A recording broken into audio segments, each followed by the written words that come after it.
Les résultats du procès du Mediator, médicament antidiabétique commercialisé par le groupe pharmaceutique Servier, sont tombés. Le 29 mars 2021, le tribunal de Paris a condamné le laboratoire à 2,7 millions d'euros d'amende pour tromperie aggravée, homicide et blessures involontaires. Il doit verser 180 millions d'euros aux victimes.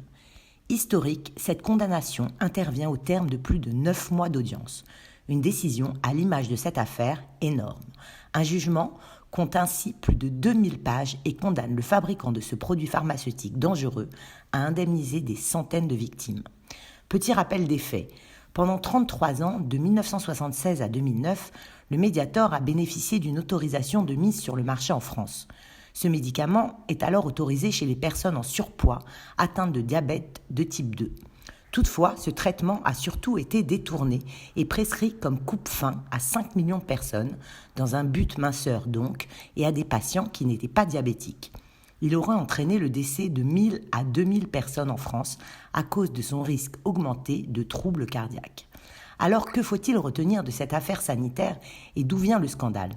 En 2007, Irène Frachon, pneumologue au CHU de Brest, lance l'alerte sur les dangers du Mediator après avoir enquêté pendant 10 ans sur ses effets cardiaques.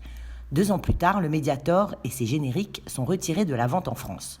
La vérité éclate dans la presse et l'affaire tourne au scandale sanitaire. Xavier Bertrand, ministre de la Santé de l'époque, souhaite alors que tous les patients ayant été traités par le médicament consultent leur médecin. Au total, 5 millions de personnes ont utilisé le Mediator en France entre 1976 et 2009.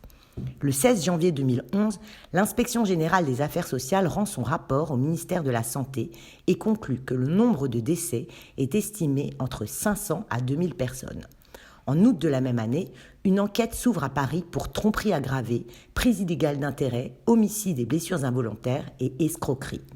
L'Office national d'indemnisation des accidents médicaux a reçu au total plus de 9000 demandes d'indemnisation.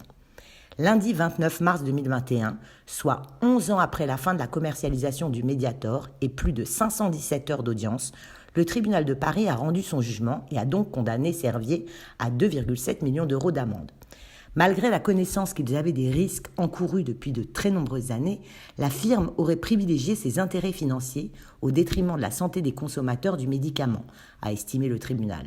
Dans sa décision, le tribunal a ainsi considéré que le laboratoire Servier avait sciemment dissimulé les propriétés coupe-faim et les dangereux effets secondaires du médicament.